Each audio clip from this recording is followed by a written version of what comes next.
Welcome into episode number 191 of The Voice Behind the Voice.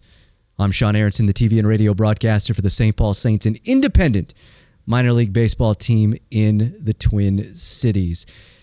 Exciting weekend around here in St. Paul. A couple of days ago, from the time I'm recording this, February 22nd to be exact, the 40th anniversary of the Miracle on Ice. And for those of you that do not know, and I feel like everybody knows the story, but about half the team, give or take, were Minnesotans, many of which were from St. Paul, including head coach Herb Brooks. And so this city, this area, wanted to celebrate this moment. And it's probably been about 2 years in the making. I think I first heard about this maybe 18 months ago to 2 years ago, where I had heard that we were going to do a celebration here and honor the 40th anniversary, and a lot of things were going to go on. And it was a lot of hard work to get to this point. To see what happened on Saturday was absolutely incredible. There was a parade that started over at the ECHL Energy Center where the Minnesota Wild play. Just outside, there is a Herb Brooks statue. The parade started there and went, it's about a mile, give or take, from the ECHL Energy Center to the front door of our ballpark.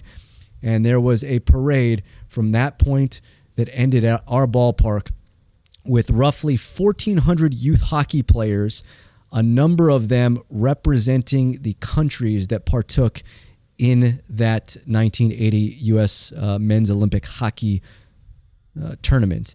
And so they came down with a lot of NHL dignitaries, the Minnesota Wild's owner, their GM, some former players, members of Olympics that were from Minnesota. So we had 1960 U.S. men's Olympic hockey players here that they won gold medal in Squaw Valley in California. None of the 80 members were here because they were in Las Vegas. I'm sure a lot of you saw that. And it was just cool to see that parade. There was a youth tournament that went on before that parade at our ballpark that started at 8 o'clock. Those youth players that I was telling you about earlier, they played in a little bit of a tournament, basically the teams that were kind of matched up against each other. And then when they got into the ballpark after the parade, there was an Olympic-style ceremony that went on here. The Hanson brothers from the movie Slapshot were here. They, quote-unquote, brought the torch down our slide that we have here, our winter slide. The dignitaries were out on the ice and introduced. We even had some baseball players. Kent Herbeck, former Minnesota Twin, was here. And so it was just a really cool event. The mayor of St. Paul was here. The governor of Minnesota was here. That was kind of my job. I was the governor's, I don't know what you would call it, lackey? I don't know. It was like walking a mascot around. That was sort of my job. He had his people there, but since I knew the ballpark inside and out, it was my responsibility to get him from his vehicle inside the ballpark, watch over him, and then walk him outside of the ballpark. To which at the end, his staff asked if they could have my business card in case they ever needed anything in the future. So I'm not sure if we're going to trade, like they want something for me in return. I get to ask the governor for something, like if I ever, get a ticket or, if I get arrested or something like that. Do I get a get out of jail free card now? I don't know how all that works, but if it ever comes to that, I'll let you know. And then it culminated with the two high school teams, one of them, Johnson High School, that is Herb Brooks' former high school, playing against another high school, and they represented the USA versus USSR. They played a little 30-minute game, and then all the dignitaries stuck around afterwards and signed autographs for all the kids. It truly was a remarkable event, and kudos to everybody that had their hand in it, because trust me, this was not a Saints event specifically. We did a lot of the planning, but there were a number of other hands involved. And there are days like that where you're very glad that you work for an organization that gets to do a lot of cool things like that. With that said, it's only appropriate for episode number 191 that I have an NHL broadcaster, Doug Plagens of the Florida Panthers. Younger guy. I was fixated, and you'll hear this early on, about what his parents do.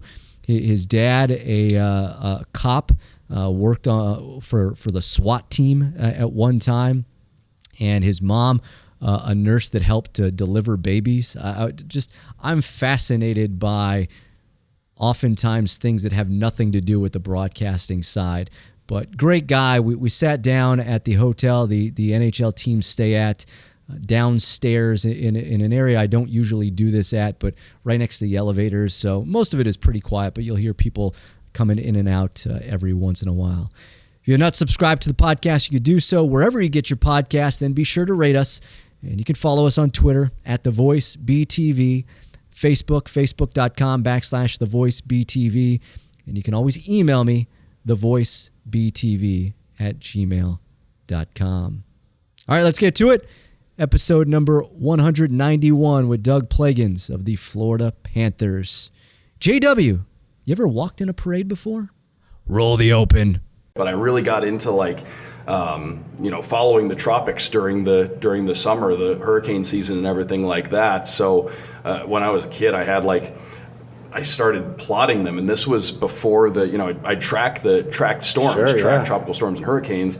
This was something that I started doing as a kid. I got a hurricane tracking map out of a book from school or something like that, and my dad made a ton of copies of it for me at work because it was something I liked doing. And this was back before the internet, so you'd get the coordinates from the National Weather Service every 3 hours. I knew what time they would be coming out, so I had a good buddy of mine, my friend Mike, who I actually just saw on this road trip. Still great friends to this day. We met in kindergarten, but he and I both got into weather, and we'd want to get the latitude and longitude coordinates of the storm.